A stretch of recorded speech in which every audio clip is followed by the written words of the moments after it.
Hello, welcome to Smiley's. Hi. Tonight we are discussing Fall of Light, Chapter 10. I am joined by Mora. Hello, Mora. Hi. So, have you had a good day? Yeah, overall, yeah, I'd say so. No problem.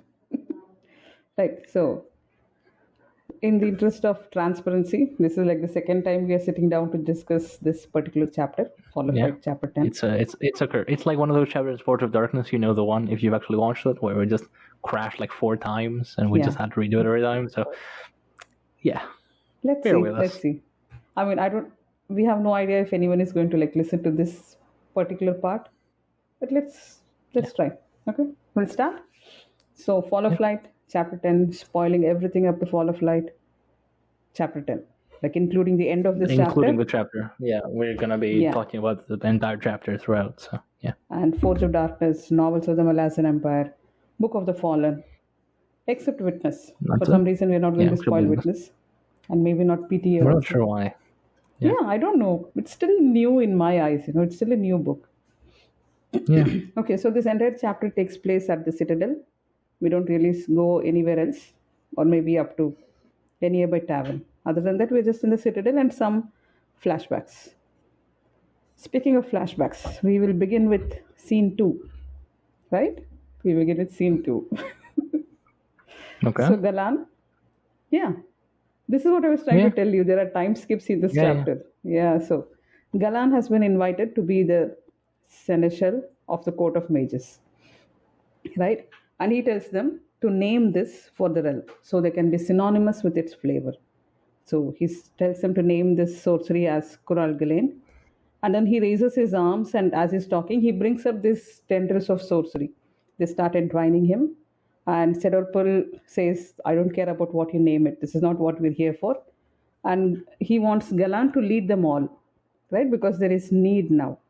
Sintara has been organizing Neretsor, and she's going to burn a path of golden fire straight to the heart of Kharkanas, right? So Sidorpul has even dreamt this thing happening, but Galan just laughs and says, their sorcery is not answer to light, right? Dark is mystery and light is revelation.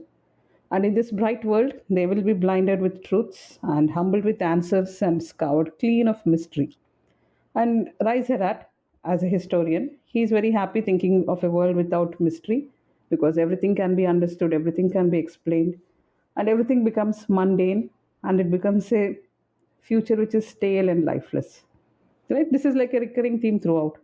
There are so many good things to magic, taking over everyone, but also it brings down the wonder and brightness, and people are not, they see the pros and cons throughout. Mm-hmm. So yeah, then Galan drops his arms and the magic drains away. And then he says that in the future, revelation is going to bless them and doubt will be sacrificed. Right? And every fool will have a throne. And probably Rice can chronicle a history of a future where there is sacrifice after sacrifice of a short tethered beast which can be named anything they want. I'm not very sure what Galan is trying to say here. It feels like a very pompous self insert. But what I exactly does feel he like mean I by had an this? explanation before, but I forgot now. Hang on, give You me forgot, 2 seconds. thank I'll God. read those really quick. Oh, okay, fine. Um, Yeah. yeah. Do you want me to continue or shall?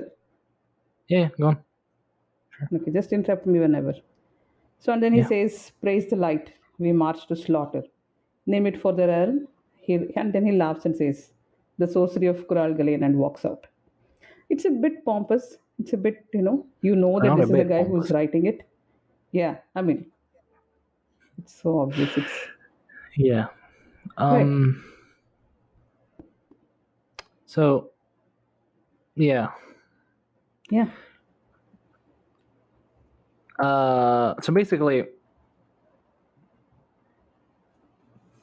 so they're talking about an altar and the sacrifice, right? And on the one Yeah. hand, you have 2 hands, right? One hand has the fools, the throne, 10,000 thrones for 10,000 fools, with a row of glinting knives in eager hands. And on the other hand, where the altar is, you have at the end of a modest tether some private beast. Yeah. And I'm guessing private beast here is code for some virtue, like honor or I duty think or it is shame. doubt, because he keeps saying like doubt Or is going to be doubt. sacrificed. Yeah, sure. Any of that, yeah. Yeah. Which is, because Galan cannot speak straight but save his shit. Yeah. Yeah. I mean, I'd be so happy if there is like a small, like a side story or something where Galan keeps telling poetry to someone and, to just poke his eyes out or something. It's so satisfying to read. We find out why he got Just blind. even like a cracked pot trail in Kharkanas, God, I would be so happy. Just make one story like that, yeah. So yeah. Now shall we go to scene 1? In scene 1, as Galan has walked out, there is still his laughter. And as he's going away, he's taken away all the words from the room. People are just quiet. And sorcery is still, rolling about like heavy smoke.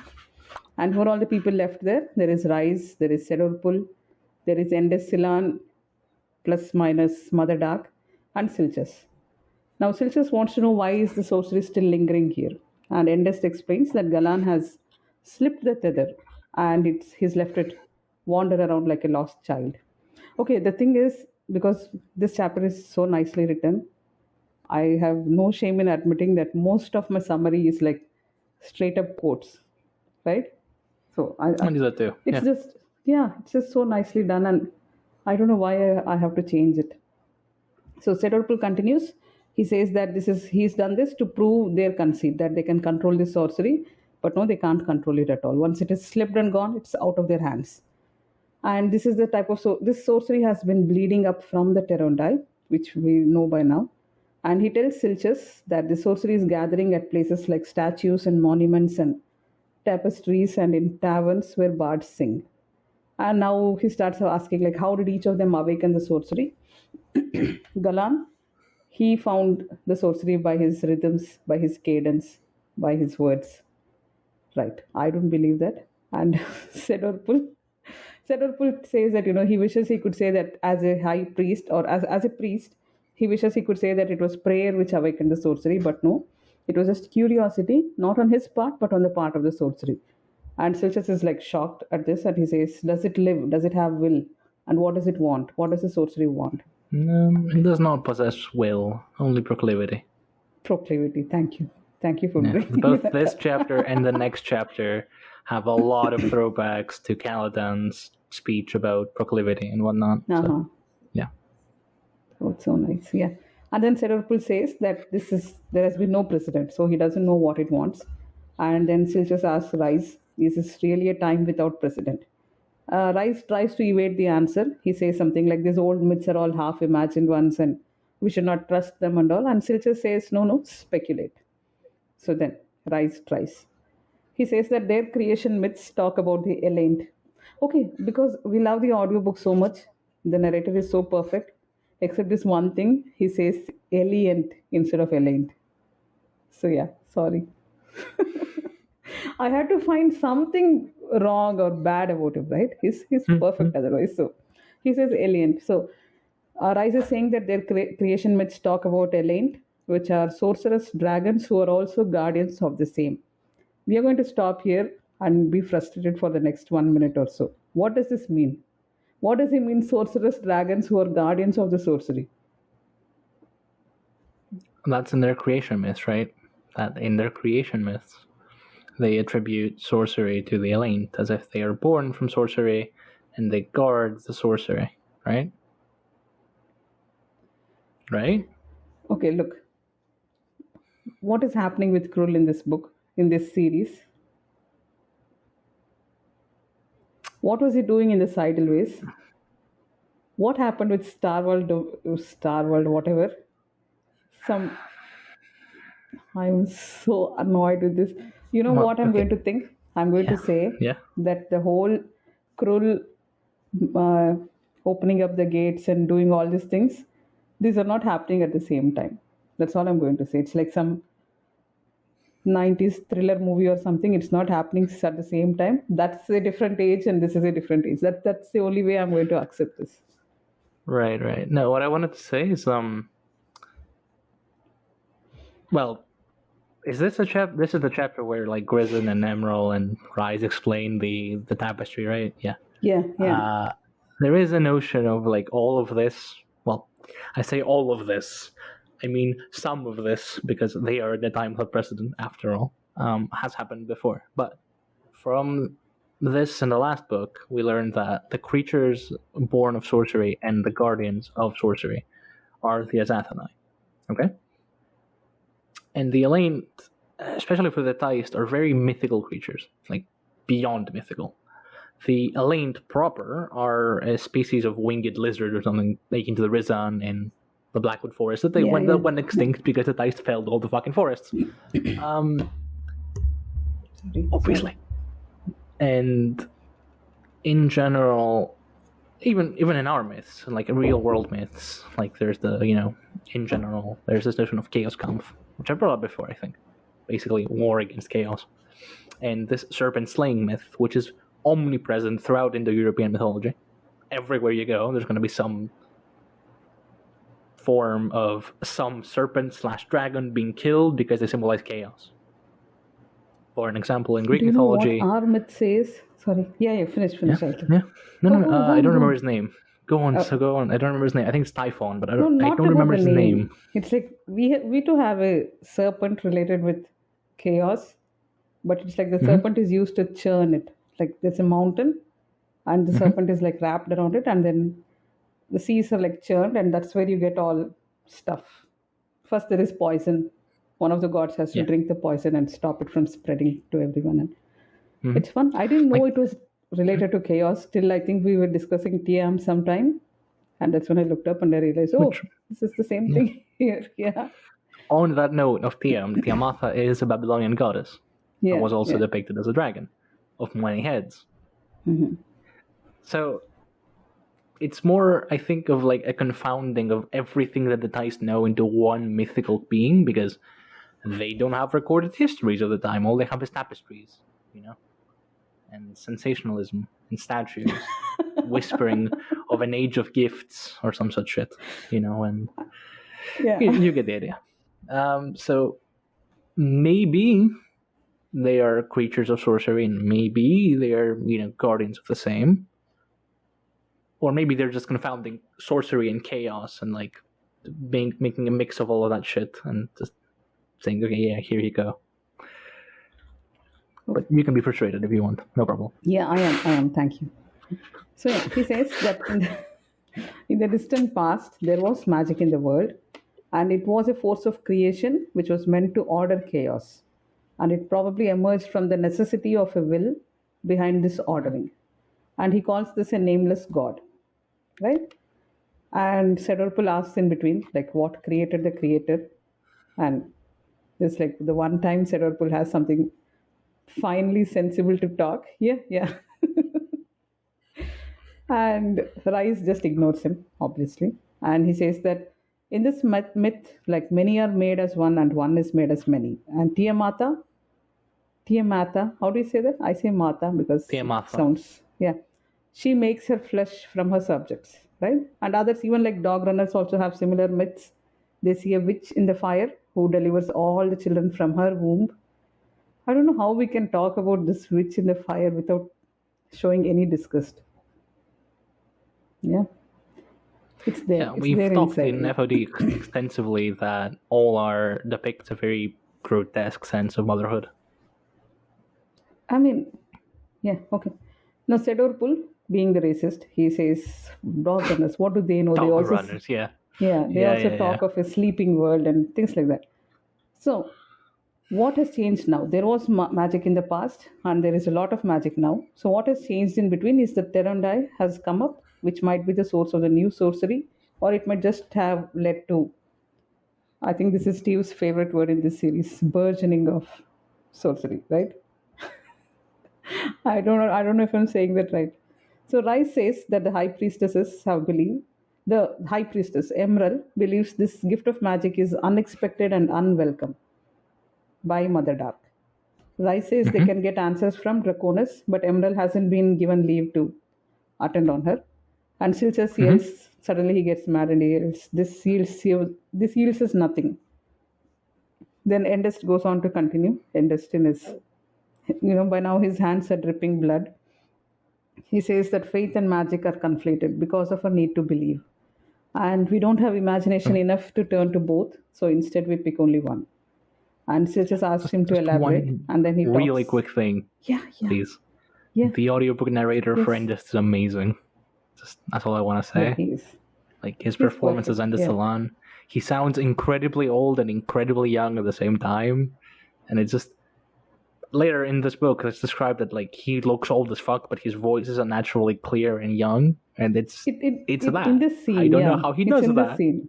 but it just. Anyway, carry on, please. I mean, how much the guy has like got the whole series right? Like he understood the assignment of narrating Kharkanas. Yeah. Right? Yeah. So and then Endless talks about this statue with many faces all over its body, which is called denial. Go on. You have some Warhammer reference to make. Yeah, it's it's a dumb meme because there's one guy who is cursed/blessed. It's complicated. That whoever kills him and feels pride in the fact he is going to manifest in his body, and then have that guy's face in his armor, which is very akin to rule out, but a bit more, cruel and wicked in the sense of it's a how lot like Warhammer works. That guy in OST, the tyrant guy who keeps wearing a new mask. Yeah. It's sort of like that. It's a great tale in hubris because he thinks he's hot shit, but he is a very shitty fighter and he gets beaten the fuck out all the time. But he keeps winning because of his gimmick, but he can't die either, so, You didn't mention the name. Lucius the Eternal. Lucius. Yeah. Lucius Malfoy, the guy? Yeah, that guy. Yes. The Eternal. Yes. Look, Warhammer is a dumb IP, it's just, they tried. We have lost dumb. 80% of our audience now. I'm very sorry, but it's dumb. So, yeah. Okay, you're right. Please carry on. The next is the quote. I want this whole quote. Faith is a state of not knowing. I don't want to miss a word here. Please, can you do that? One sec. It's really lovely. Faith is the state of not knowing, and yet, by choice, knowing. Every construct or reason propping it up plays a game, but the rules of that game are left, quite deliberately, incomplete. Thus, the argument has, to be crass, holes. But those holes are not synonymous with failure.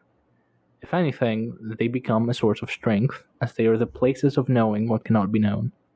To know what cannot be known is to find yourself in an unassailable position, proof against all argument, all dissuasion. Awesome. So that's how you define faith, which makes perfect sense. I have no problem. Yeah, that's fair. Nothing to say there, right? Yeah. But sorcery, this sorcery which they have now, does not require faith. I think we should remember Sergeant Proc saying the same thing, that it is a godless magic. And Sedorpul tries to say that this sorcery is from Mother Dark, poor fellow, and Endless says, no, it is not derived from her, it is not of her.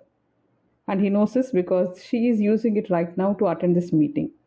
And it was so nice that Silchas just immediately kneels in front of Endless and says, Mother, help us.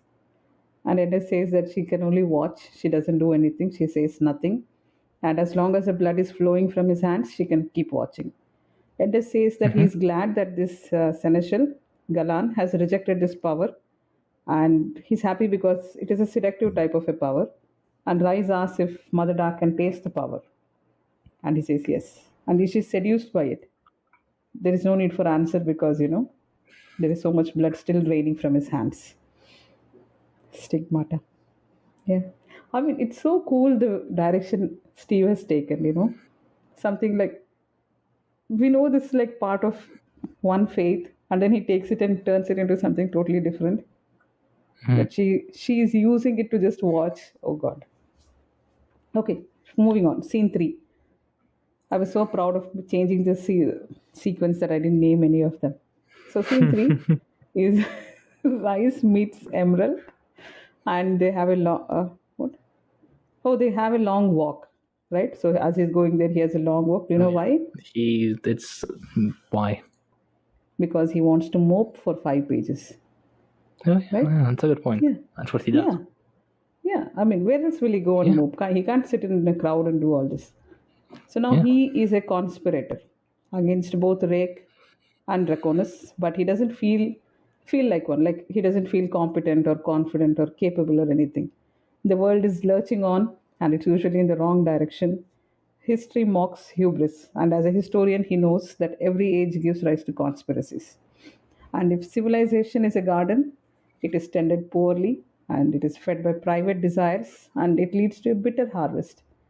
And in such a setting, the paranoid, who can't tell the difference between genius and incompetence, are the ones who do well. Right. So him and Emerald, they both have clear justifications for what they're doing. Beyond this one single moment of violence, they're going to be there's going to be peace. Kural Galain has to survive, and if it takes a few deaths for that to happen, then that is a sacrifice they are willing to make. Right? And because Rise is not so far gone, he still has some self awareness. So he realizes that what about our sacrifices, him and Emerald? All they're going to lose is their honor. And so he sort of rationalizes that maybe that is enough. They'll be satisfied with victory, and then they're going to spend their last few years drunk on a divan. And he can see through the darkness as he's walking in the citadel, and he's very happy that Mother Dark's gift includes this night vision. But then he also worries that maybe he's making too much of a paltry gift. And young priestesses pass him, and he's, yeah. So yeah, the quote is like, "The notion pleased Herat in too many ways." Yeah. And it's like, yeah, I'm a child of Andy. That mean, and the rest of the ways are like, oh, that means that Mother Dark must approve of my ways, my conspiracy that I'm doing in her name without telling her. Except, maybe I'm just desperate. Which, props for self-awareness. It does not take away from the fact that you are indeed making a bang out of a morsel. He's just rationalizing it, like. Yeah. Yeah, it's not right. So, and then young priestesses pass him, and he thinks about how they're all swimming the deep carnal seas in the name of worship. Imagine calling someone swimming in the deep carnal seas. Anyway, he thinks that maybe a goddess of love would be welcome, and Mother Dark is not such a one. And lust boils unabated. Did he just get horny seeing all these young priestesses? I don't know what he's trying to say here. Anyway. I think basically what he says is that the Theist misapprehended Mother Dark as a goddess of love because, what she says to Emerald in Forge of Darkness, right? In 20, I think. Mm-hmm. She did not deny the lusts of the priestesses because at the moment of ecstasy, you surrender to the unknown. And everyone construed it to be like, oh yeah, you know what? Makes sense. Let's fuck our brains out. So, there's a very clear difference between just have sex for the sake of having sex and have sex as a ritual, which you may note in most sacred prostitution religions was the case. Decadence often began when the meaning of ritual was lost, and, well, not just for sex. Just in general, this is true for most religions. Decadence was reached when ritual gave way to rote. AKA what Caplo says when he's Caploing in chapter 4 with Resh. And also when Hout says, when the symbol stays and the meaning is lost. And also what Kaladin Brood says, who will tend to the truth of the things I build? Only stone and bronze can so on. This is the and same thing. It's the same single sentiment throughout the book. So let's just go on. But yeah. Yeah, and then finally he reaches her room, and she used to have a full-length mirror, if you remember. Like it was mentioned maybe like 100 times so far. But this full-length mirror has been covered with a tear. Do you say tapestry or tapestry? I feel like, I'm saying bagel. I'm making that type of a mistake. How do you say this? I think it's tapestry. Tapestry. I'm just going to stick with it. People can laugh at both of us, but I don't want to be alone. Right. So there is a tapestry covering it, and then he wonders why. Because the mirror was not exactly a clean and nice one. There used to be like imperfections on its surface. And then he thinks that maybe she is so guilt-ridden that she can't look at her own reflection anymore. Right? I mean, we already went over this, right? She told you that she is going to hide her crime in her mirror. She told you. Rise is like me. He forgot. Give me a break. Right. My bad. Then he concludes that, okay, yeah, and then what does this tapestry show? It shows a woman sitting Oh on a god. throne. She's either God. sleep. What? Why are you not happy with this? I'm not. It's not I that I'm was not happy with it. It I just was thinking I'll feed this into Mid Journey and God. see what it throws out. Seriously, I wanted to try. So it shows a woman sitting on a throne. She's either sleeping or she's dead, and her hands are like outstretched or something, and she's surrounded by a group of savages. Do we get it right now? Because of course they're savages. Yeah, they're barbaric. They're wearing furs, and they look like, yeah. Imagine who wears fur into a palace with a sleeping or a dead woman sitting on a throne. So, and there is something dripping from her hand. There is something odd. I think that comes up later, so I'm just going to stop here. Yeah. Yeah. And Rice, being a good historian, he can't place the scene. He doesn't know where this is or when this is from. But also, by now, he doesn't really care about the past. Makes sense. Maybe he's just having like a midlife crisis, like he needs a career change. He's done being a historian. I so identify with him, you know. I'm sorry. No. What I wanted to say is, Rice's attitude to historiography, especially, has been interesting. Yeah. You know, like he always had this attitude of forget the past because the past contains lessons unheeded, and we should look to the future and whatnot. And now he's like, yeah, but what if people don't listen to that? And what if people, praise the past and create a past and whatnot? And then what do we do? Yeah, that's what I'm going. I'm going there. It's slowly dawning on him that maybe I'm in the wrong here. Like I said, identifying very hard with Rice here at this time. All right. One last thing about Rice Yeah. before we go on. Galan seems to favor him a little, I would say. I mean, Camels He's were favored more- to be there, so Yeah. we Yeah. need historians. We need historians to be placed front and center. I think because I've gone over this a little bit. One of Galan's core complaints is that he doesn't get heated. So of course he has a Cassandra-like character that just like spouts prophecy and no one listens because people are idiots. So yeah, Rise around it's front and center. He's the sacrifice we've been talking about. Well, one of the many sacrifices to advance a people's suicide. Mm-hmm. Nice. Yeah. Thank you. So Rice thinks that the past is a realm which has been made perfect because it is unreachable and it is out of ignorance. It's made perfect, and this imagined past is going to be revealed to be impossible, and those who wanted it back, they are going to end up getting angry, right? So he says, "Dream not of the impossible past, but of the possible future. They are not one and the same." Yeah. They cannot ever be the same. Know this, understand this, make peace with this. Right? Seriously, there is no need to summarize. Just go read the entire chapter again because that's the best thing we can do. I'm sorry. Yeah. Now, Emerald is rocking home core.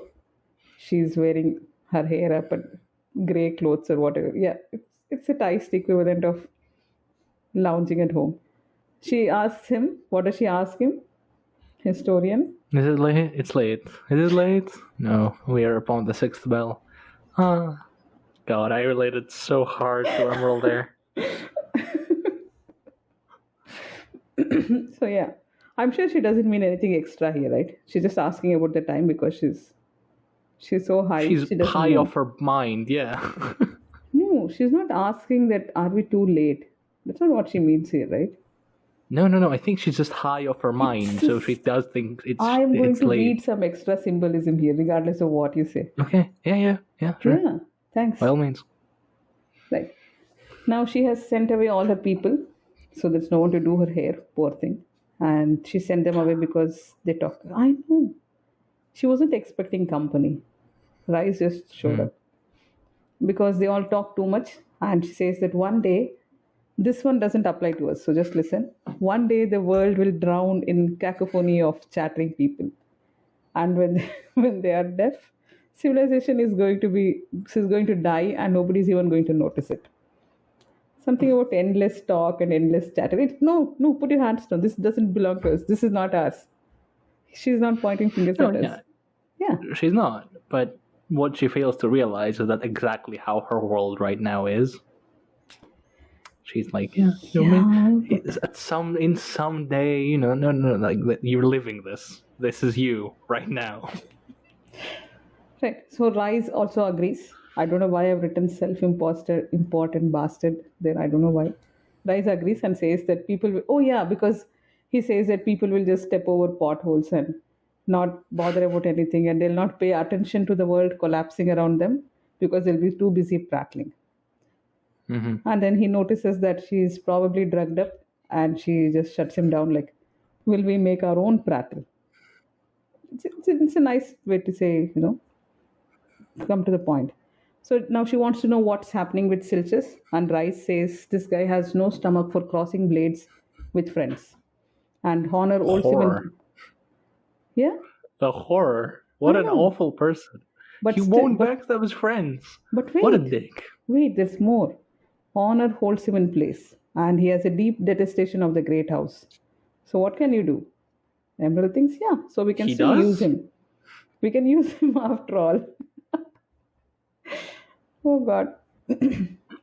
Rise agrees, and he says that his temper undermines him, and so he will serve. He will serve to make the insult sting. Then she's told about this Galan thing, the whole Galan scene, and the way Endest bled when this was happening. And then she says that she was able to feel it too. And she says that Mother Dark is thirsty and she does not hide it anymore. Rise asks if she knows what's going on with regard to their plans. And Emerald says she wishes that it was her ignorance was an excuse, or probably she's indifferent to her children. Mother Dark has become cold and careless and mocking. And Rice asks, like, why are we even bothering? Why do we even have to save this realm if the goddess is indifferent to us? And what does Emerald say? What does Emerald Great say? fucking question. What does Emerald say? She has word from Santara. Yeah, she has word from Sintara. And this exact thing is something which she is thinking about later, and she comes to the conclusion that our causes are false. We are all imposters to our cause. This is what she is. She doesn't care about the realm. She doesn't care about what Mother Dark is up to or not up to. She has her own ambition. She has her own end goals. So she moves to talk to Sintara. Sintara has agreed. She wants balance of power. She wants light in darkness and darkness in light. Rise, being naive and innocent, thinks that's great news. But Emerald says no. She thinks of us as evil and she doesn't like us. And she says that Sintara probably wants to do away with us because she thinks, yeah, because she thinks light is, evil, and light is the good thing, is courage and fortitude, and dark is the evil one. And Rice points out that, pure light is as blinding as pure dark. So, Okay. Yeah. yeah, do you want to groan some more, or?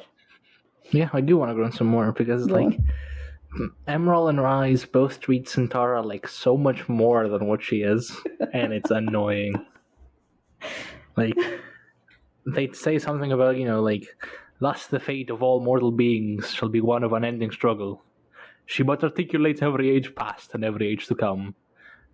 No, she doesn't. She is calling you idiots. That's all she's doing. There's no symbolism beneath Santara's words.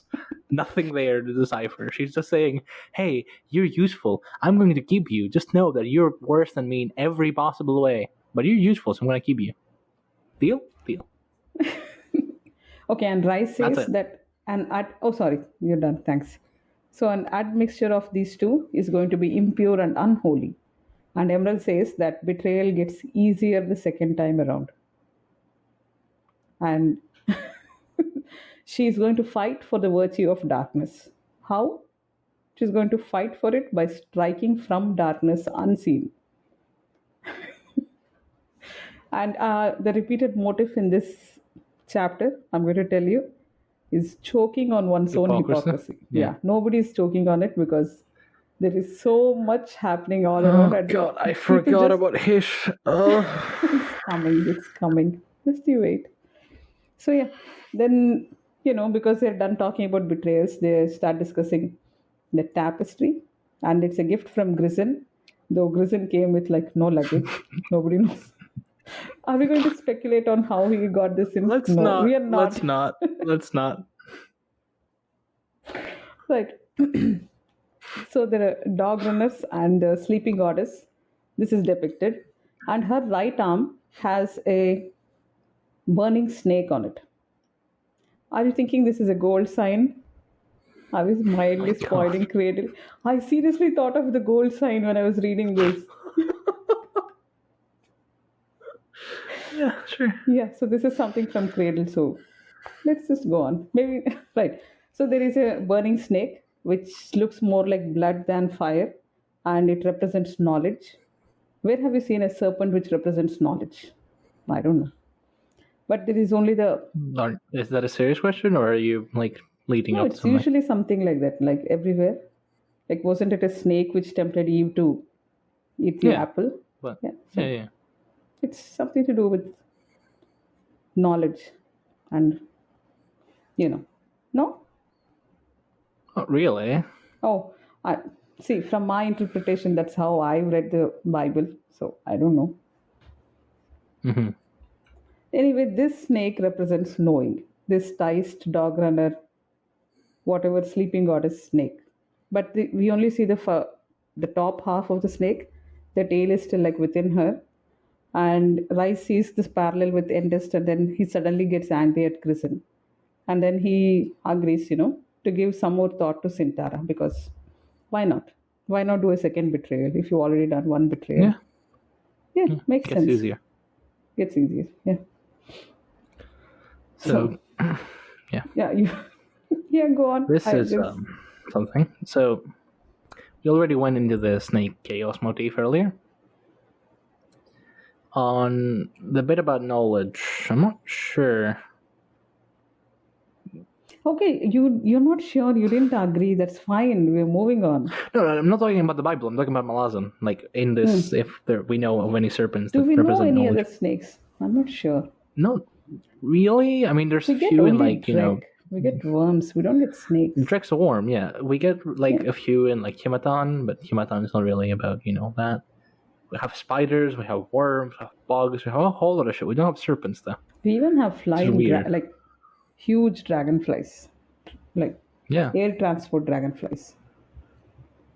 So I'm still inclined to think of the snake as symbolizing either like chaos or sorcery or something of the sort, other than knowledge in and of itself, which I guess would be kind of the same thing, right? It's bringing fire to the dog runners.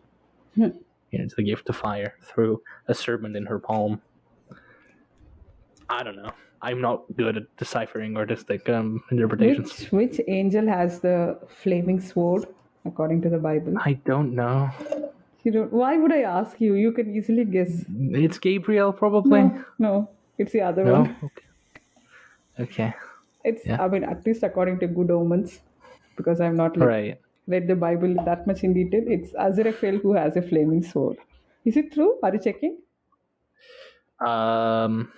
I don't know why we are so relaxed today. I have 12 more pages to go, and we are looking up Azrael and flaming swords. And is it him? Well, I'm fairly sure Azrael isn't an actual angel. How dare! So, No. Azrael. It's fairly not a real sure. thing? Pretty sure. Oh God. No, Genesis 2:19. Is that a real thing? It's a real thing, right? Probably. Yeah. Hang on. We're cutting all of this, by the way. This is. We're not. Genesis 2:19 and then Genesis 3:24. Yeah. Now the Lord God had formed out of the ground all the wild animals and all the birds in the sky. He brought them to the man to say what he would name them, and whatever the man called each living creature, that was his name. No mention of Azrael. I'm so fairly sad sure now. there's no I don't know angel how I can called continue Azrael. this because I'm so sad right now. There is someone called Jophiel. How do you pronounce this? That's the one who has a flaming sword according to the Bible. He's the leader of the cherubim and representative of the splendor of God. Right. I'm bummed. Let it be known. I'm very sad. Yeah. Why So did we go digression there? over. Can we just go to like scene We were 4? talking about snakes and knowledge, and then you asked me about which angel has the flaming sword, and then we went from there. Right. Yeah, sorry. No more digressions. We're just finishing on because we have a lot more to do. This is only scene 4, Yeah. Yeah. right? And scene 4 is one of the dumbest ones we can read, which is Hish, who has decided to accompany the group. Okay, then. Yes. It's going to be fine because the denier snarker is coming up, so it's not bad. She and Pelk are going to continue riding west to Tula Keep, where Sukulankadu is sitting there, probably finishing up all the wine. She's going to go there and she's going to host a huge gathering of all the greater houses. Don't. And Kelaris is sure that everyone is going to show up. I'm sorry, what? I just said don't laugh and distract me. Yeah, sorry. Don't distract me, that's all. And then he wonders who are they going to blame for everything? Are they going to blame Urusander or Draconis or maybe Anomander? Because even a friendly ex like Hish is unable to defend Anomander anymore, right? And then he is still reeling from the fact that Anomander does not trust Silchas, which was like a bombshell thing in the last chapter. And you should say audible gasp, much more effective. So Grip is going to use filial distrust to manipulate Rake to his proper role. And Kelaris, who is not Emerald or Rise or any of the other shitheads, he doesn't like this plan. Can we just say Kelaris is the hero of this chapter? Maybe His second to thoughts later on, so... I mean, he is a racist, but I would excuse it because it's systemic. So much... No. What I mean is like... when he talks about war and how, arrows will make warfare a thing not of honor but of dishonor, and then perhaps war's true horror will be revealed. Yeah, that's... Yeah. You know what? I'm willing to give Kelaris a pass for racism because that's a really good quote. So, yeah. Fine. Right. So they start riding, and he notices that Pelk is keeping her sword ready. And then he asks, are we going to ride into battle? And Grip says that they have noticed some movement around, and it could be wolves, it could be some unannounced guests, who knows. And Kelaris, he takes a minute. Maybe he says that let's go back, let's stay here. But Hish will not be bearded in her own den. No chance. She's going to step out. So Kelaris takes a minute and he wears his armor. Can I just quickly appreciate this scene? Because it's not many adventure stories you have the heroes taking one extra minute to stop the ride and wear armor and get their weapons ready and then continue riding, even before any overt threat is seen. So there is some descriptions of blinding sunlight, which is blinding, bouncing off the eyes, and how the rest of the world is in shadows, which is dull and colorless. No more hand waving? No.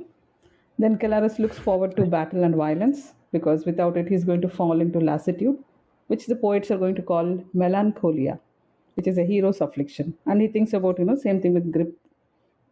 Probably Grip also suffers the same. And he remembers he used to feel hollow when he was in Kharkanas, and he saw the same hollowness in his fellow soldiers. And they ape these civil pretensions, but they're all waiting for the promise of freedom. But they realize that there is no freedom because they are done, and it is done. And he imagines Grip too was looking forward to action, and he's probably sad for Hish because, she can feel Grip pulling away from her. And he calls this a warrior's curse. And then he gets gloomier and gloomier. By now, thankfully, Pelk draws a sword, and then he gets his lance ready. And they come across some figures crossing their path. They're going from south to north, and these are all deniers. Hish yells at them that she gave them no leave to walk her land. There's one young guy who steps forward, who removes his whatever wrapping he has on his head, and the others start readying their arrows. And Hish gets even more mad, asking like, are we hunter's prey? Then Kelaris says there is no need for violence, and they can just, clear the path and they can keep continuing. Nobody has to die. This young snarky man, he tells Hish that he says that she claims to own what cannot be owned. So in turn, he is going to claim the air she breathes since it is from his homeland. He's going to claim the water she has because it flowed past his camp. And Hish almost makes his argument sensible because then she says, neither of us can claim anything here. We can't claim the beasts or the wood because they were all here before either of us. And then she says she's ticed, so she just kind of moves on the talk to just take permission for the sake of courtesy. I'm going to say yes. Just do me the courtesy of letting me know, and then do your hunting and whatever. And then she even asks, like, what happened to her old friends, the ones with whom she had shared gifts and words of honor and friendship and so on. And he says, they're not far. We came upon their boats this morning and we can go see them. She is shocked, and then she says, I didn't do this. It's not mine. It's not my fault. And then he says, I'm sure this eases their grief. So I think one of them asks, like, are you guys tracking the slayers? Like, can we help or something? And then they say, it's been too long. They're now going to seek Glyph. Who is Glyph? Glyph is the one who walks beside Emerlan. So he's become the Emerlan now. This guy is Emerlan. And how can you say that Narad is not the Edgewalker? For one, because he isn't. Take my word for it. For two, Glyph has not become the Emerlan. Glyph walks beside Emerlan on the shore. It could mean the shore also. Yeah, I know. Yeah, no. What I mean... You're going to give a boring explanation. Yeah, go on. Yeah, I'm going to give a boring explanation, yeah. Glyph explicitly says in his monologue that he is now the last fish and has walked out of the pond and drawn weapons. He has become Glyph so that the other hunters who come across him will know to join his hunt. So he's not walking beside like some very important dude. He is the very important dude. Narad is circumstance. Glyph is the important thing. For now, until the deniers come upon him and then they meet Narad. You know. Don't spoil. Don't spoil. The dynamic can change. Don't spoil. I'm not spoiling anything. I'm just saying, okay, I don't know. Okay. The deniers get there, they honor. Right. When they get there in chapter 4, right? And Narad just wakes up and says, no one's talking to me. Yeah, because they honor you. Like, why? Right. Because you're the watch. Until they actually get there and see what the watch is, Glyph is what's important to the deniers. That's all. Okay, yeah, sure. Got it. Thank you. Narad's the Edgewalker. Stop asking me. No, I don't think Narad is the Edgewalker too, because it's a Cam character and Cam did not create Narad. So, that's all I have to say. Yeah. How much do these guys retcon? We'll stop. Let's continue. Then he tells Hish that, to pass this message to all the soldiers that the innocents are all dead. But if the soldiers return, they're going to be killed now, and then the deniers leave. So these guys wonder, who is this Glyph? What's happening? And then they realize that the deniers are getting organized now, but they might not be able to cross blades with the Legion, but arrows will suffice. She calls this barbaric, but then they didn't start it. And how can Urisander claim... We'll get to that. How can Urisander claim to represent the commoners of the realm? Doesn't he choke on his own hypocrisy, is what Hish wants to know. And Grip says that he has generously not included the deniers in his embrace. Plus, spare me the fucking lecture, Grip Gallus. Plus, it's all Hunrar's doing. And then Hish says the distinction is moot. And she doesn't choke on her own hypocrisy, which is like a recurring theme here. So tell me about this arrow thing, because I was surprised to know that this is an actual debate. Yeah. Like, I had no idea. So in the ancient world, the main ranged weapon one had was spears and javelins and the like, which were, as you do, one use only. You throw them, they're done. You're not going to pick them up. Yeah. So, or you would have, for example, in like the Greek phalanx or the Macedonian phalanx, you'd have really long spears, like the sarissa, which was the Macedonian phalanx's weapon, was like 6 meters long, right? 6 meters. When they march in formation, 6 meters. Mm-hmm. When they march in formation, they would have to hold it like up after like 3 ranks because it would just hit the guy in front of them, and they couldn't march. And in general, especially in Greece, they didn't really employ ranged weaponry. Then Gallic tribes or Germanic tribes to the north of Rome, for instance, used slings. And then In general, arrows were mostly used, as Hish says in this chapter, right? Hish says that like arrows were used for hunting. That is true of the real world as well. Arrows were considered to be pretty much everything what Hish says is true. They were considered to be dishonorable. They were, for hunting, not for killing. They were a coward's weapon. Of course, if you're an expansionist empire like Rome is, you have absolutely no time for such shit, and you just lay waste to the enemy formation. I think Persia, Achaemenid Persia did the same. Like, they had very good bowmen. This evolved until archery stopped becoming, like this lame thing that only like the cowards would do, because it was an actual skill. Because bows, surprisingly, are difficult to draw, and learning how to fight with a bow adequately is difficult.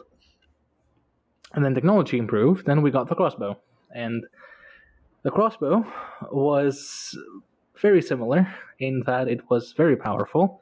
And it was also considered a coward's weapon because, unlike the normal bow, all you needed to do was draw back, put a string in, pull the trigger, which took 2 weeks to learn, at most. A determined peasant could do it in an hour. And also, because it's a big string with a lot of tension, and not your hand, but a mechanism, it has a lot more force. So it can pierce low-quality plate armor, and it goes through chain like butter. So a peasant armed with a crossbow could easily is the phrase, down a knight, which was considered to be really taboo because knights weren't really supposed to die on European battlefields. They were supposed to be like taken. If you've read PTA, you know what I'm talking about. Oh, so we did end up spoiling PTA. Ransomed. Nice. Yeah. They're supposed to be ransomed and, exchange blows in the name of chivalry and such shit, and then, the peasants can just go die to determine what the battle actually looked like. All of this effectively culminated in the Catholic Church in, the 1300s banning crossbows. Like, anyone who used crossbows would be excommunicated, which was basically the equivalent of damning your soul to eternal damnation in hell, which was a very big deal. So yeah, that's my quick history lesson on why what Hish says, while ridiculously stupid and hypocritical, is actually historically accurate. So well, this is the same thing. I think we listened to Glyph also going through the same thoughts, where he thinks that arrows are for hunting, arrows are for prey. But this time he's going to turn it on these guys, these 3 legion soldiers, because they deserve it. So what he's saying is arrows somewhat made warfare a little more egalitarian, because I imagine sword would be something which is too expensive for the common people. It needs generally swords weren't used in combat. The most effective combat weapons were spears and polearms. So pikes, halberds, billhooks, stuff like that. Lance. Because swords are expensive. Yeah. Generally short. Yeah. If you're a Roman legionary, you had a Spatha, Spatha later. At first, I had the gladius, which is just a short sword, like 60 centimeters worth of a sword. Okay, because we're going a little too far back here. So in Rome, the way they would fight was in formation. They had a really big fuck off shield that would cover their entire body, and they would just do this. Yeah. With a sword. Right. And then Spatha and so on. But with longsword, you can't do that, because if you're fighting in formation and you have a sword that's bigger than your body, you can't really swing it. So that's not really possible. Also, because you would generally fight in formation, it did not make any logistical sense to be fighting with a big fuck off sword like this. And even if you were, having a polearm is longer, has a pointy end on the end. You can throw it. You can do a whole lot of things more with a polearm, and they're more easy to make, and you can produce them en masse. And also, most importantly, every farmer has one, because it's just a long pointy stick with a metal tip at the end. And basically every farmer ever has a long pointy stick that they can just adjust the tip into and stab someone in the face. So, yeah. And arrows, and then gunpowder, even later. Though muskets required a bit more discipline and formation, because they were wildly inaccurate, so You went from professional soldiers in Rome to levies and peasants in medieval Europe to more professional again, coming, with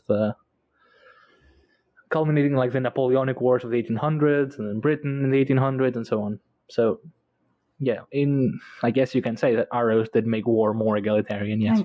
Thank you. Yeah. Oh God, I'm back like in my school listening to history. I'm very sorry for giving a lecture, but yeah. Yeah. No, it's like, I'm sure people find it very interesting, but I don't know why. I just can't. Sorry. So, It's fine. no, but that was very interesting for me. That point about arrows, because I had no idea. Big deal. Arrows are like, they are just weapons. But as you say, if they can take down a knight, then obviously the church has to step in, right? Gasp. So, okay, one day Hish is going to unleash the charge of her outrage, and Rake is going to understand. She is going to unite the highborn to her cause. This construct issue can wait. That can be dealt with later. But right now her cause is retribution. And Hunral is going to hang. If Urusander wants to plead innocence, he can do it if he wants, because justice will be seen. Right? Justice has to be seen. Now Kellerus and Pelk start talking. She says that they were choosing stone-tipped arrows because that's going to be much more painful. Even a soldier can't keep fighting if with an arrowhead lodged inside. And as weapons of war, she says these arrows make warfare a thing not of honor but of dishonor. He is not happy. He thinks back to his own hunger for violence and says, perhaps war's true horror will be revealed for all to see, and it is going to make us all recoil. And she says that he is a child if he thinks that the world can be like shocked into peace, and he feels bad and he keeps quiet. And then she realizes that, he's taken it as an insult. And then she says, whatever gifts you have in your heart, do whatever you want with it, but I'm going to hold on to them. Which is her way of saying, no, I'm not insulting you, I'm happy and all. So this is a very Oppenheimer type of a philosophy, that you create nuclear warfare, you throw a couple of bombs, and the whole world will be shocked into peace. Nobody's going to build any more weapons because it's way too dangerous. It was so weird, like watching the movie and then coming back and reading this scene. It was so weird for me. Right? We should ask Steve what he thinks of that movie, because there have been a lot of posts on the movie, right? On Malazan, on the subreddit. People have been discussing that same thing. Yeah. So now, scene 5, in my notes I've written it's immensely rereadable. Okay. Yeah, one sec. Just, one thing I wanted to mention is we actually do get a few hints as to where this whole thing goes in All the Hounds, which is not the best source of information because it's a flashback from Krop's narration, from Kamensad's narration. What is it? But basically, it's Endes Salan. He's witnessing a meeting between the 3 Puric brothers, and they are basically discussing treachery and how they will, betray every noble family.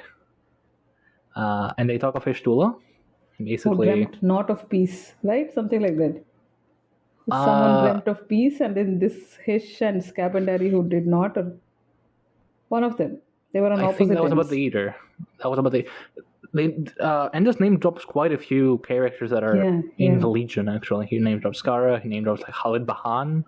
Yeah. Kakamandratula, so a lot of people. But no, Hish is very plain in her desires. She's not... she does not hide her desires very well, and that makes her predictable. The other character which they're discussing in Call the Hounds is Manal, which is in the Dramatis Personae. We have not seen her before, but she is somewhere in this book. I have no memory of who she is or what she is, but if the Dramatis Personae says she's here, she's probably here. Okay. And before we get that scene, we also get a flashback of Endes witnessing Anomander and Mother Dark meet, and he says that everyone fled, Selgas fled, Andorist fled, Hishtula fled, I have united the realm under my thumb, and so on and so forth. So maybe this story doesn't have the best of endings. Who knew? And Rake walks around with actual dragon scales on his body. and dripping blood, You know, TM's blood, and oh, so dumb. yeah. Right. Yeah. So scene 5, like I said, I've written in my notes. It's immediately rereadable, and it starts with Grison. Grison thinking back to some old memories. Oh, are you happy? Is it a Yeah. yeah? That's the happy It's a good face. scene. Yeah, This is one of those scenes here. one of those good ones. Yeah. So he thinks back to his old memory where he killed a whole bunch of Forulkan, which immediately makes Grison a huge favorite for everyone. So before he became the protector, he was this angry young man or angry young Azathanai. He would see injustice and he would get furious. But since it's a never ending fight, because injustice is there everywhere, he would have periods of exhaustion where he became cynical. So his twin lovers were rage and world weariness. And he chose vengeance, which is nothing but a matching of crime and punishment, as the hand of justice, because that would reduce complexity into simplicity. Now, among the Furulkan, he saw the way they handed out justice, right? He thought that their worldview is very simplistic because it tries to recreate the nostalgia of childhood, and he understood it, but he was still young, so he was happy with the system, and he would have periods of cynicism when he would see the abusive nature of the system, because even among the Furulkan, the privileged could escape retribution and responsibility knowingly, right? The quote is: the semantic twisting of truth, the deliberate obscuring of meaning, and the endless proclamations of innocence, each and all delivered with the same knowing glint in the eye. Right? So he was not happy. So one fine day, what did he do? When the great court was being held, the great court, which had 7 magistrates and 7 governors, and all the guilds and deliverers and deliberators, Grisin drew his double bladed axe and got drunk on fury. His rage started Mm-hmm. recoiling from itself and threw up a barrier in between. And on the other side was the cynic, right? Because he was done with slaughter. The cynic stalked the halls with a dry laugh. And that was the day the protector was born, defender of nothing. The great court was his bloodied womb, and he emerged painted in all the hues of justice. And again, there's one more page long monologue of cynicism and sadness. He says, "Speak not to me of the." Do you want to do that quote? It's a great one. The entire thing? Or Speak not to me to accept justice. wait, 1 second. I mean, as much as you feel 1 like. second. Yeah, speak not to me of the balance of possessions, the imperatives of restitution, the lie of retribution, and the hollow lust of vengeance. In this denial I pose no imposition. Do what you will. Ashes await us all. This lover of the world has set aside his love for now and forevermore. See me as your protector, but one who values nothing, who yields with his eternal smile, and leaves you to glory in everything but justice. For justice you do not Do own. not own. Yeah. Yeah. Go on. I think that's No, the end.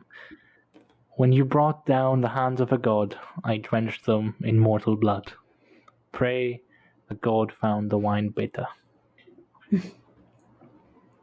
Nice. Thank you. A quote? Yeah.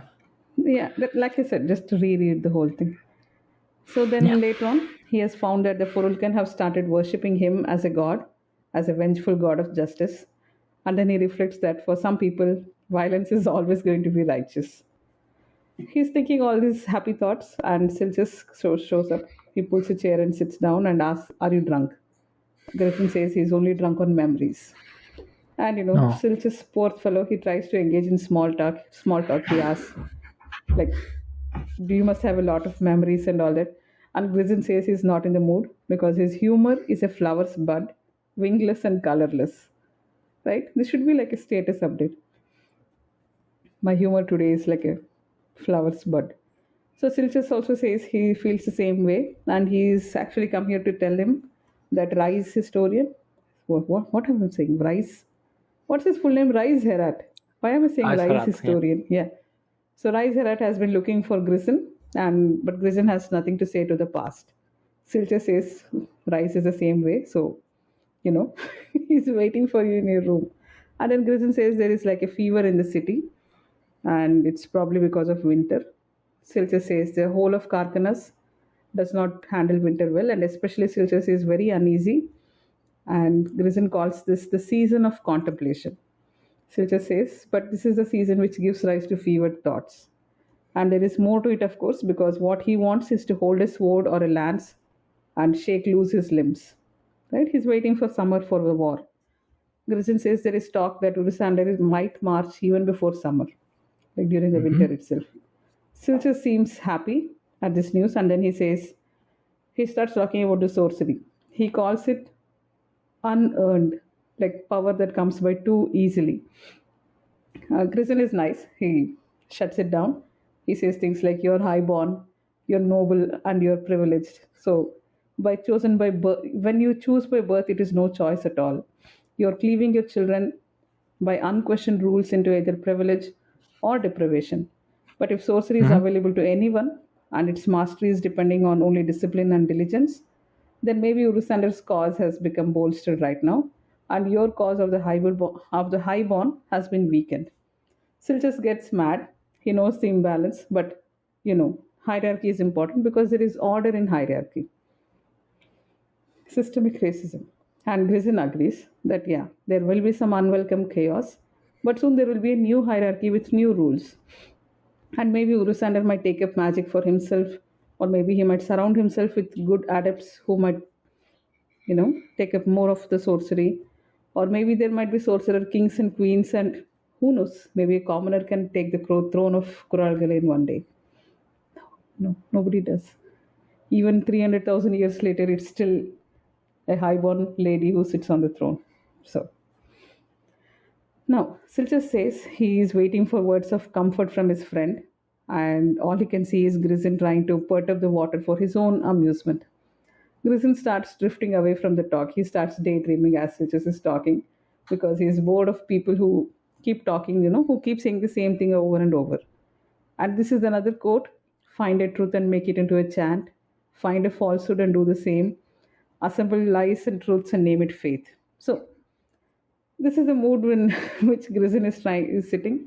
Then he tries to mollify his friend. He says that the truth he speaks angers Silchus, but also it is admirable that Silchus can look through his rage and accept the truth.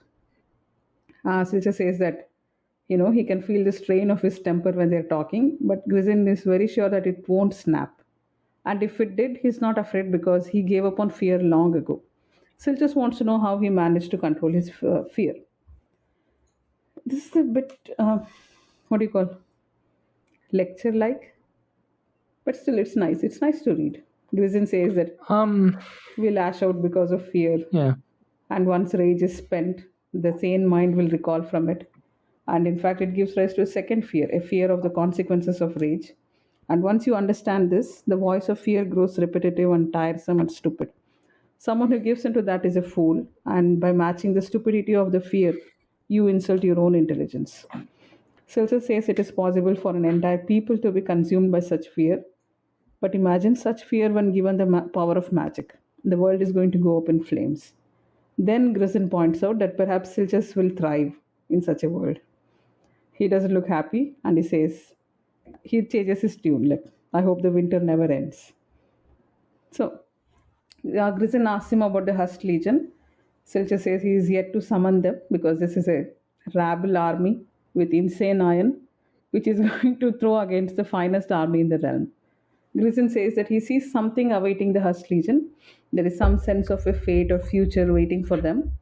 And Silchus says maybe they are cursed. Who knows what Herald has imbued into these swords, which are now tainted by those 3,000 deaths. And Grissom says that their fate is beyond whatever Silchus has planned. And their fate will be delivered by someone who speaks with a tone of command. Whose voice is that? Anomander's voice. Finally, Silchus is happy. He's relieved, and he says that, once his brother returns, he'll be done with all of this. And then he asks, how can he quickly gain access to this sorcery? Grissom is somewhat chilled at this question, and he says there are no welcome shortcuts. Silchus tries to insist, but then Grissom changes the topic. He says, let's go and find Rise. And as he's going, he thinks about his title of being protector of nothing, because he's not going to even protect this secret. If Silchas asks him a second time, he's going to tell him how to access sorcery. And he will yield to his ambition, which Silchas is going to call necessity, because that's what he does. And then he calls upon Draconis, Brood, and unknown sister Triss, saying, "See what we begin here." And as he's going, how does the sky look? The sky looks shattered, with dark and light and colors all around. He can feel both cynicism and rage, and almost feels young again. This was scene 5. Just go back and Okay. reread it. I can't do justice. Yeah. Anything you Shall want we to add? discuss it for a bit? Yeah, a few things actually. Yeah. So for one, we kind of sort of know what Risen is referring to when he says, I see the future of the Husk Legion. We are told, I repeat, told that Anomander ordered the Husk Legion into Starville Demelane to hold off the dragons and seal the gate. Yeah. And so that's probably maybe what he's referring to here. That's one thing. Yeah. The other thing, it's long been something of a long-standing question of who the fuck is Grisenfarl, because we get like 5, 6, 7 mentions of Grisenfarl in the Book of the Fallen, and basically all of them are like, he's dead. Which, great, thanks. And this is the main piece of evidence that people draw upon when they say that Grisen is actually the dead god of the Four Colosseal, who is the Divers, opals, gems, diamonds, and shards in the Glass Desert, right? Who was supposedly slain by the Assail when they were doing Organtic Chain, and like the matron basically blasted it with chaos from Morn. Presumably. We're told it's a rent, but we only know of one important rent. Okay, that's for lower tidbits. As for what actually happening, I have to say, Silkas is a lot more respectable in this scene than in past scenes. When he's with someone who respects him, so not Kelaris or Prazak and Azathanai or basically anyone among the Highborn, he gets to shine a lot more. He is a fascinating character in Kharkanas. I did say, I think when we started this book, that I was going to look forward to Silkas a lot more. This is definitely why. But also, his character in Mythos, and especially in Kharkanas, clashes a lot with the common perception of Silkas later, and then it clashes even further with how we actually perceive Silkas in the Book of the Fallen, because Kharkanas paints him, Galan in the Book of the Fallen paints him as this tragic hero who fell, who, I think the quote is something like, he cannot weep, but he holds within him the sorrow of an entire people, or something like that. Yeah. And then we're told, like, he's the most draconian, he's the most cruel, he thinks in millennia, not minutes, but he also forgives Sarskara, like, outright. So no, it's fine, it's the Stickers of Leyland, he couldn't do anything about it. We did what we must.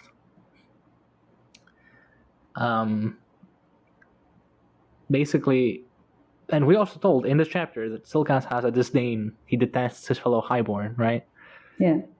But this is not who he wants to be, but propriety and courtesy has forced him to this role, which is partly why he wants to yield to Anomander. And it's an interesting question of if that should be celebrated or not, because is it good to just yield your position because you don't want to be part of this farce? Or is it cowardice to not betray your morals, I suppose, for the greater good? Whatever that might be. Yeah. Yes, I said, I want to say you had a new hashtag when we started Fall of Light for Silchas. No, my captain? Or no, Oh, my that white was crow? Kara. What was it? Not my winged grief, I think. Oh, yeah. Yeah. Right. What else? Right, this motif of the bringing down the hands of a god. That's Oh yeah, I didn't even interesting. think of that. Yeah, basically, as if justice could bring down the hands of a god to make clear and certain never divide, and by so doing, reduce the complexity of the mortal world into something simpler and easier to stomach. And if you're noticing some parallels between the Forcan justice and what Sandra preaches, you're very right, because that's where she pulled it from. But the conceit of the Forcan is exactly what Grison says, right? They undermine their own foundations, and they try to simplify a very complicated subject to the point of ridicule. Like, I can point you to 10 different discussions on the notion of justice and this entire book, but this one is probably among the best refutations of Forcan justice and what it means and why it's bad in the entire Malazan mythos. Mm-hmm. I would also throw in like Seer Domins, but I'm biased, and then maybe even like Tavor, I think, and the Crippled God. I don't remember.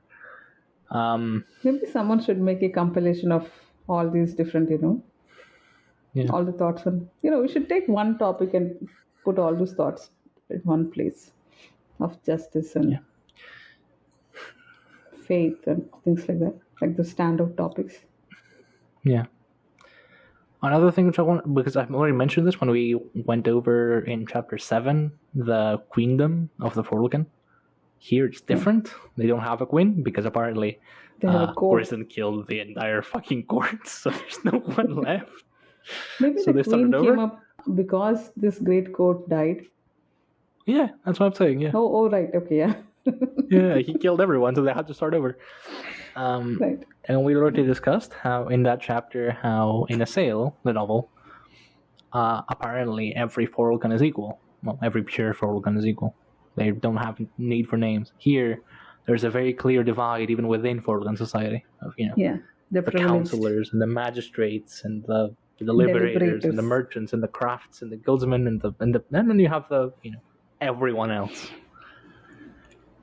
So that's also quite interesting. And also, Grison's cynicism and nihilism in this chapter is very bizarre. It is, right? Because we think he's this happy-go-lucky, happy type of guy. Yeah. No. It tracks with his experience, but goddamn, I mean, ashes await us all. This lover of the world has set aside his love for now and forevermore. Jesus, like, I mean, his whole Draconis, I got ale thing with this type of a guy. Oh God. Yeah. Right. And one more thing on Grison, I guess. We should probably move on because I'm sticking too long on this one. What I wanted to say is Grison is oddly similar to, well, both Mother Dark and Father Light in this book. How, ashes await us all, do what you will, whatever. I didn't deny the loss of the priestesses because, it's another way to commune with the divine. But at the end of the day, as long as they're not killing each other, it's fine. I don't ask for worship. Do what you will. It's fine. But justice you do not own. Yeah. And that's evident because, well, find me one instance of something just occurring in Kurgalane. You can. There's nothing there.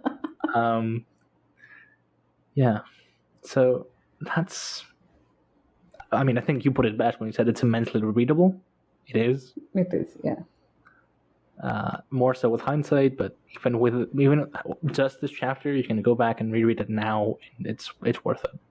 Yeah, it's great. Even without hindsight, for having read the rest of this book, it's worth it. So, I'm not gonna make note of the magocracy that Stilgas and Grison talk about. Like, maybe in a world of sorcery, mages will take over. I'm not really gonna make note of that.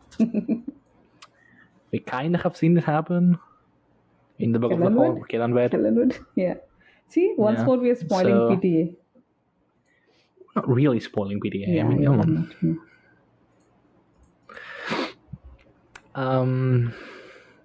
I don't know. I don't have much else. Scene 6? Yeah. Okay. Scene 6. We have our favorite young boy, Orphantel. He has come to Grisin's room, chasing after Ribs, and he's surprised to find Rice Herat there. Rice tells him that the dog is tired because it has fought too many battles for one day. Are you going to start waving your hand? No. Orphantel says that one day he's going to have two wolves by his side when he grows up to protect him. And yes, this war is going to be a long one because he knows that we love fighting. Rice says that they once upon a time they used to like hunting, but now the beasts are all tamed. So the humans, the hunters, are like selfish children. And immediately Orphantel thinks of Grip Gallus cutting someone's throat ear to ear and carving something on his forehead. Rice tries to defend him. He says that they're in a war and he probably tried to save Orphantel's life. And Orphantel says, no, he killed this guy to get his horse. And Rice says that he's an honorable man. Grip is an honorable man and he probably saw the necessity of this murder. Maybe Grip was angry. And Orphantel says that heroes do not get angry. Rice tells him no, it is anger that drives most heroes to do heroic acts. And they get angry at injustice and they do not abide unfairness, and so they will act because they have to do deeds, and the rest of us will admire their audacity. Orphantel is not convinced that Grip is a hero, and Rice agrees that maybe Grip is too pragmatic to be a hero. I think I just choked on Rise's hypocrisy. I'm sorry. And then they talk about how Grisin is friends with Ribs because he saved his life. Orphantel says that even Silchus and Grisin are friends now. Who saved whose life here? I don't know. Maybe they share helplessness. And this is, he's pretty much repeating Grisin's words. Yeah. No, I was just making... For some reason, they talk about Ribs and Grisin being friends and then Silchus and Grisin being friends. Mm-hmm. So anyway, what he says is the white shadow to a brother's dark power. That skin will undo Silchus even though it's unfair because people are driven to do things by what they think is lacking in them. Orphantel says that Grisin talks a lot to him because he's young and he thinks that he won't understand anything, but Orphantel understands more than what he thinks. And once Where have I heard that quote before? I'm sorry. Which one? Carry on. People are driven to do things Yeah. by what they think is lacking in them. I don't know. Yeah. It comes up twice in the think same chapter. It's some anecdote from some historical anecdote about like the French and the English. Like we fight for honor, we fight for gold. Well, everyone fights for what they lack. Something like that. Oh. In Walazan. Yeah, something. Maybe. I don't know. Okay. Carry on. Sorry. Right. So once Orphantel had a dream where he was running away from this giant hole which was chasing him. And it was so unrelenting that he was able to go through stone walls and mountains and everything. And so people are driven to do by what's lacking in them. Then Rice asks about his studies. He says it's all neglected because Sedorpul is busy with magic. And the other hostage, Legil, she's young and shy and she keeps, running away from him. Rice says that he's not really chasing her, but, he wants to be nice to her. And then Rice tells him that do not chase her, wait for her to approach you. And Orphantel says he misses his mother, not his mother, his aunt. And also he misses Sukul, who used to drink wine and knew everything and whom to trust and whom to not trust and everything. Then Orphantel says he knows about the sorcery and he gives him a little demonstration. The two wolf-shaped darknesses comes out of his raised arms. Ribs runs away and Ricerat recoils. The wolves are taller than Orphantel and they have glowing amber eyes. And he tells him that he can actually ride the soul of either one wolf or both of the wolves. And then he asks if this is similar to Jalek magic. And Rice tells him to first please send these conjurations away and then I'll talk to you. And once the wolves are gone, he explains that the Jalek magic is very old and wild and bestial. And he tells him not to show this power to anyone and to use this as a last resort. Only if his life is in danger. I don't know. And then if he goes around telling others, then his wolves might be vulnerable. And he tells him to explore and experiment privately and learn more about his magic. At this time, Grisin comes in and calls Orphantel his silent foil. And then Orphantel goes out to look for Ribs. And he decides that he will not use these wolves for hunting because there are no heroes among hunters. And one day he might stop running away from that hole and turn and hunt the hunter and see what it feels like. Yes, most satisfying symbolism in this chapter. Yeah. Yeah.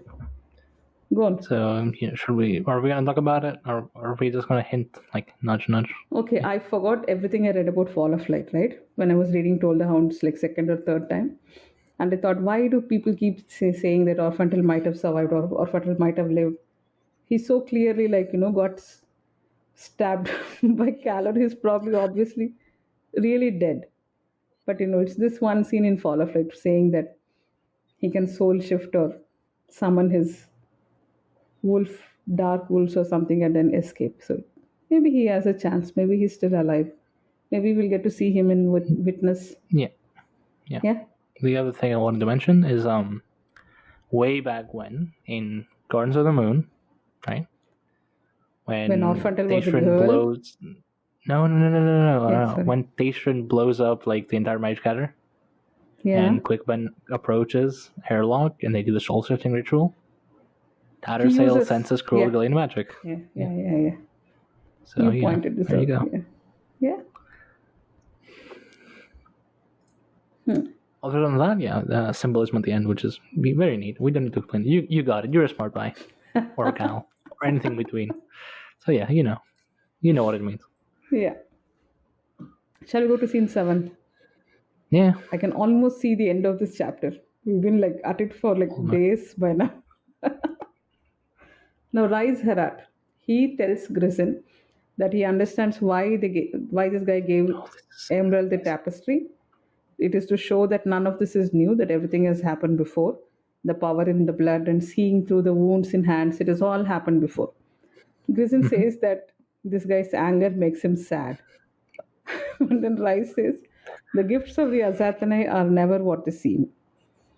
I think, beware of shadows bearing gifts or something. Shadows bearing gifts, yeah. Now, Rise asks him to please be loquacious and Grissin obliges. He talks about... You want to talk about? Hang on. Olarethil. Oh, Olarethil. All right. Yeah. See, you're so happy when Olarethil comes up. Delighted. Yeah. And he doesn't know her by name, but he will know her in his dreams.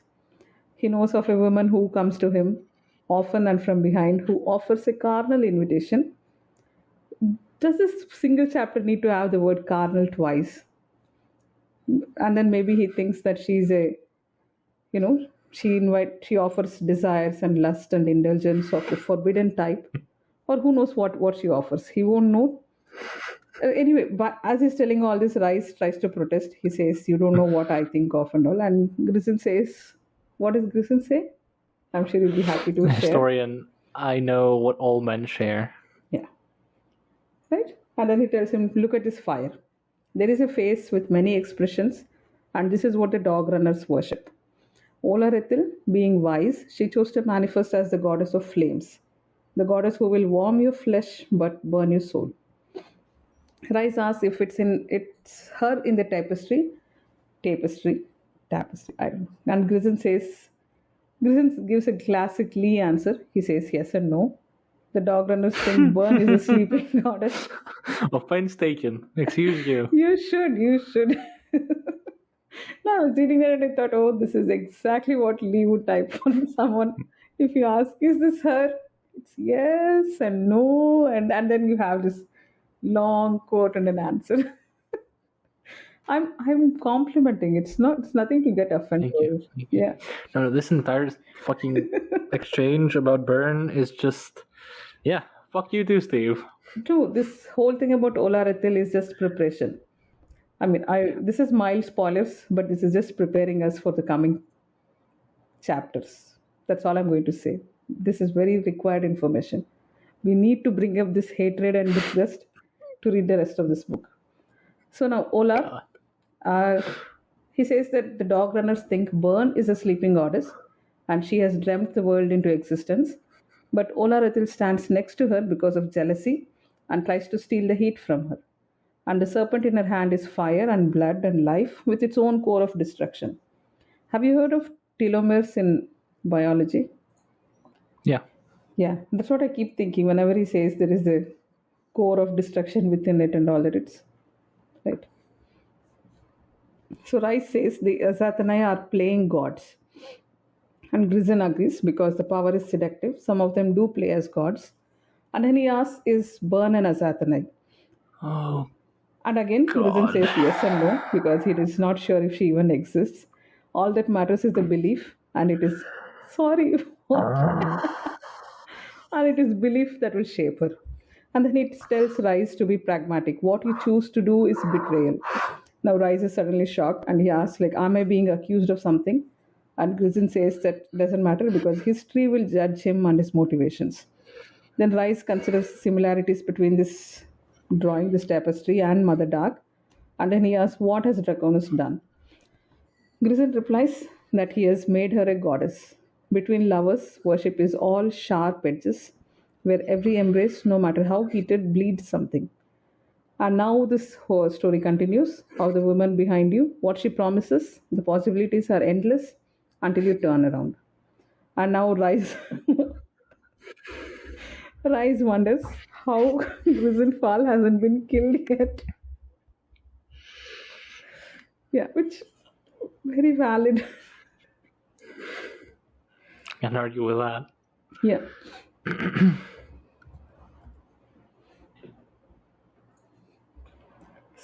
So Rise wonders how Grizzin has not yet been killed, which tracks with the Book of the Fallen because somebody does end up killing this guy, which makes sense. Okay, now he has a lot of questions. Rise has a lot of questions. He asks if Mother Dark chooses to be absent from their worship, or is she just driven away from mortal concerns because of her rising thirst for blood? And what about Burn? Like, what was the deal with Burn? Did she choose to sleep, or was she cursed to sleep? Are all gods like Olarethil? Do they just simply watch? And then Grizzin says, do not imagine motivations or invent meanings. And Rise yells, God, she prison does is nothing. amazing. She does nothing. And Grizzin concedes that the historian starves because she does nothing. But soon he's going to be sated because an army is going to march on Kharkanas. And he probably wonders what is Mother Dark going to do? Under what name will all the soldiers assemble? And what cause are they going to represent? How will they assemble their beliefs and paint in gold their many virtues? Sorry. He can't do anything because she does not speak. Now, Rice says the high priestess hasn't been allowed inside the chamber of night, and Grizzin calls it nonsense. And when he chooses, Bullshit, yeah. Yeah, this whole chapter is just Grizzin. He still has his double-bladed axe cutting down people, right? That's what this is. And Bullshit. He says Emerald chooses not to visit because she has things to keep hidden, and with Mother Dark has Endest as her eyes and ears. So he accuses Rise of being in cahoots with Emerald, and they both intend to do something in her name, but without her knowledge. And then he suddenly tells him, "Bend your deeds into worship." Rise feels sick and says, "Let's go. Come, let's go talk to Mother Dark right now." And if she's with Draconis, then they will just talk to both of them. Then on the way, they decide to collect up Emerald. And when they leave, there is a small line saying that the flames seem to be hungry. Right? Why is the flames hungry? Who knows? It's just winter. Now, Yeah. Scene 8. What is Emerald doing? This is open with Emerald. Moping and smoking. She's smoking. She's not moping. She's happily smoking up. And she says that she used to smoke before, and that time it was a ritual escape of reality, but now it is only an escape. The difference is in intention because if you use escape as a ritual, it means there is going to be an end and a return to the present. But if it is just an escape, it is born of flight, right? Once she had valued sobriety and her clear mind and everything, but now, and she used to look down on junkies, but now her future is crowded with crimes, and so she's making an island covered with fog where time cannot stand and can just stream past her. And even when Rice saw the desire in her eyes, she did not feel any shame. But even with all this smoking up, there is still some amount of clarity within her, which she thinks is guilt. She is consumed by her lies and conspiracies, and she weighs every person in terms of their value. Right? Her world is being remade, and she's going into an inward spiral. And this is nothing unique, and she knows it because many wealthy nobles are also like her. And She thinks that as a spy master, it's very generous of Emerald to think of herself as a spy master, but she wants knowledge and she refuses to do anything with it. Just like Grizin, who protects nothing, and Rise Herat, the historian who records nothing, she too does nothing with all the news she collects. And who is on the opposite side? There is a general who does not yield, a commander who only follows his drunken whims, and a high priestess who is still waiting for her god.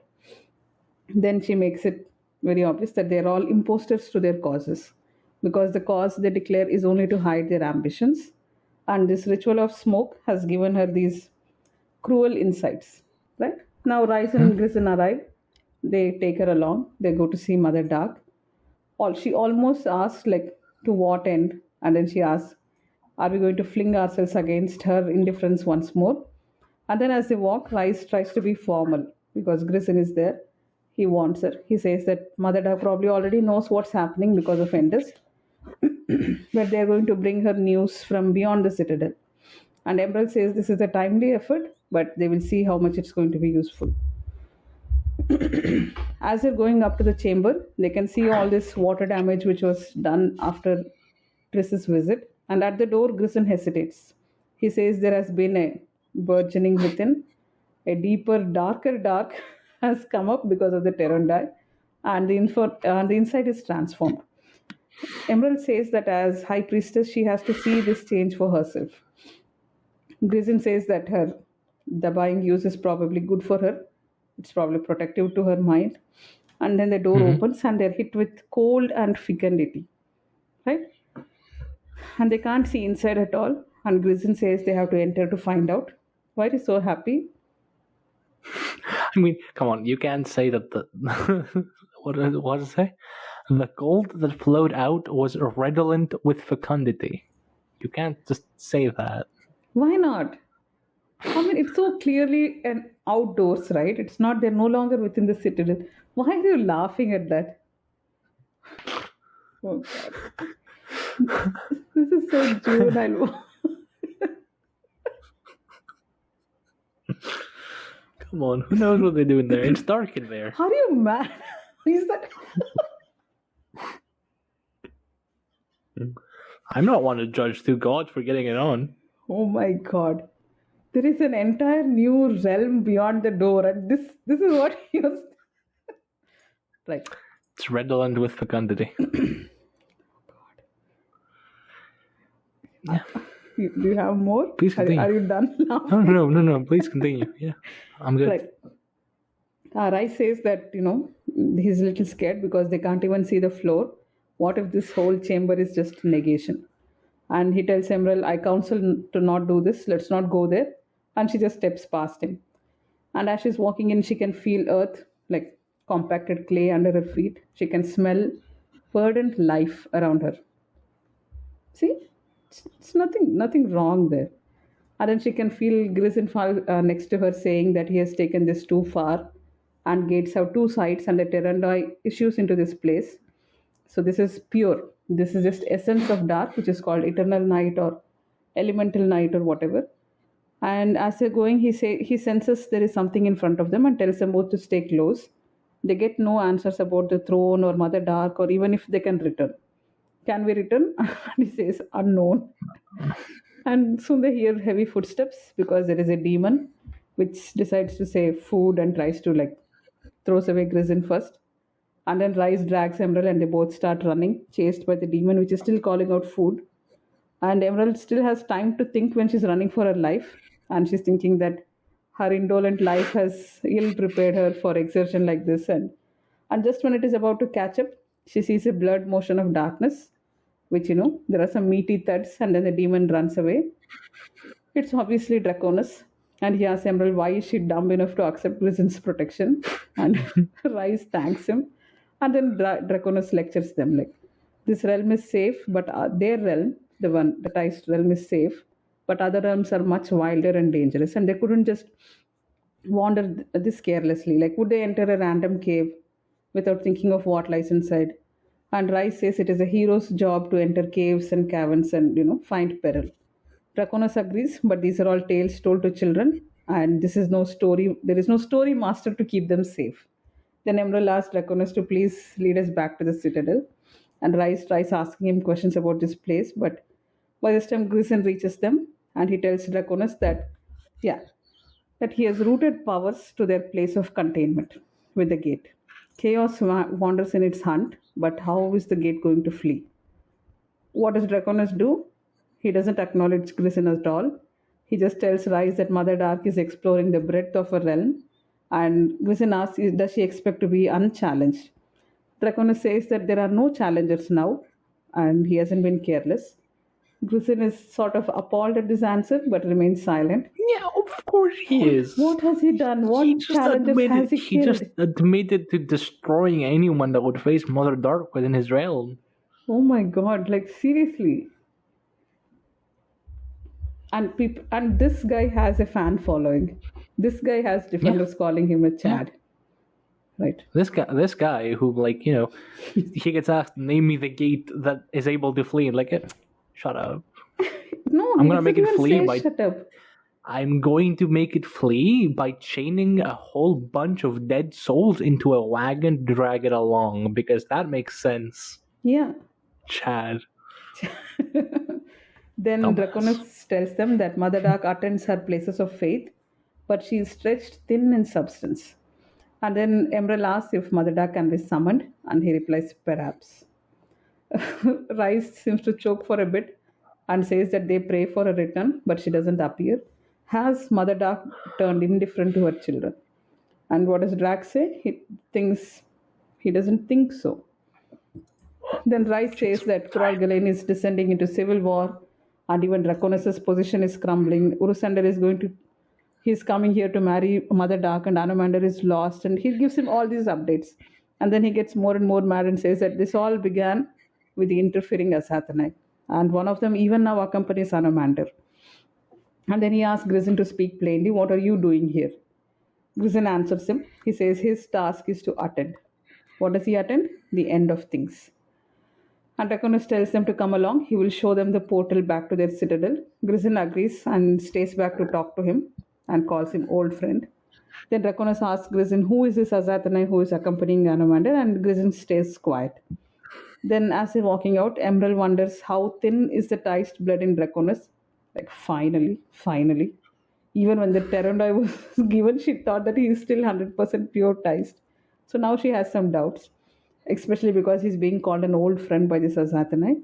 And in her mind, she asks for forgiveness of Rake, because they have no honor, and they all crowd around him to take strength from his honor. And then she thanks Grison for revealing what he could not reveal. And the Highborn are right, even though they don't understand it, about hating Draconis. And then she zeroes in on Draconis as their actual enemy and vows that she will turn Rake against him.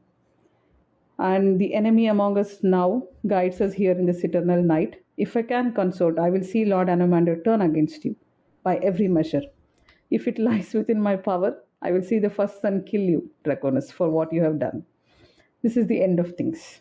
And in this realm, it almost feels right. Wow, we finished this chapter. Can you believe it? Yeah. Not bad. Yeah, do you have something to say? The audiobook is almost 2 hours, and we are almost 2 hours in, so yeah. Yeah. We didn't skip anything. Yeah. What is so? Grison? Yeah. Do you like Grison asking? I mean, what is Draconis doing? What's his deal? What do you think he's doing? I don't know. He just. Okay, see. No, I don't think we can do this without spoilers. Yeah. I don't know what he's doing. Give me 1 second.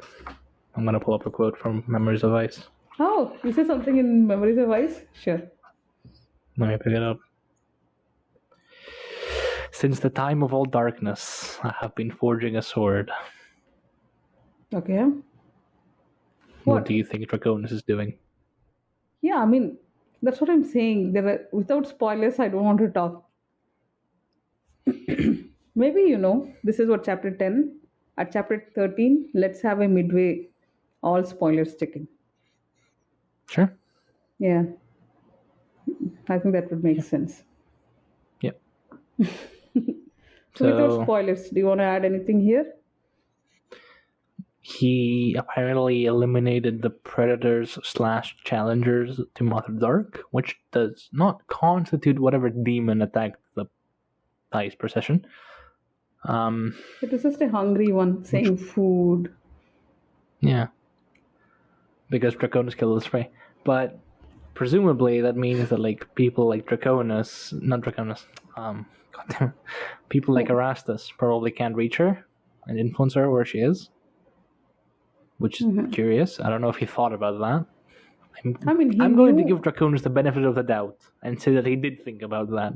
Because he got the Terran die from Erastus wearing the blood of Karish. So he probably thought this through. Erastus might not want to cross Draconis' path. Because who decides to do something else with Karish's death? I don't think Draconis will let himself be chained somewhere if Mother Dark was killed by him. So I'm sure Erastus knows to stay away. Yeah. So. What else? There is something to be said of because when we last see Grison in Forge of Darkness in chapter 20, they have a meeting between Anomander, Emerald, Grison, and I think that's it, Mother Dark, and probably Draconis, where he basically says that his presence here denotes, a sorry state. It's a statement about their sorry state of affairs or something like that. Mm-hmm. And basically, Grison's very presence in Coral Galen is a portent of things to come. So I think Emerald and to an extent Rise have just been living in denial, thinking, it's fine, we'll just turn this guy against Draconis. It's fine, no big deal. Like, no, okay, say you succeed in that. What next? I don't think anybody has thought about, like, what next? Yeah. No one. Maybe Draconis, but Draconis, well, to his credit, Draconis' plan didn't work out for a few 100,000 years, but yeah, that also supposed that he was going to kill people all the goddamn time. So, maybe you win some, you lose some. Other than that, God, like, trying to reconcile all of these chapters with the Book of the Fallen is becoming increasingly difficult, you may realize. I don't even know how I would go about doing that. Like, what Grison says here, it's elemental night, it's eternal night, it's essence, right? It's whatever it is. I'm not even sure exactly what he says. Yeah, that's about pretty much what he says, yeah. And Kaladin's words earlier in chapter 9, and then, all the talk about... We did point out there's a few parallels, like, with Shadow, like shadows are described in more detail than usual in this chapter. I think you pointed out. Yeah. And it's weird because this chapter 10, is about dark. Chapter 11 is about light. Spoilers, you knew that. Like how this entire chapter basically takes place in the Citadel. Basically, most of chapter 11 takes place in the Red Shore. Mm-hmm. More or less. It's a very interesting contrast to read on, like, between chapters, but how do we square all of that up with what we learn from, like, Kaladin and Grison here and what we learn in the Book of the Fallen? And I have absolutely no idea. I have nothing. I got nothing. I can't tell you. Yeah, this is a chapter. And this is an ending scene for sure. Yeah. I don't have very much to talk about in symbolism. It's somewhat beyond me because I don't remember enough from the rest of the book to tell you, like, oh, this is where this is leading up to.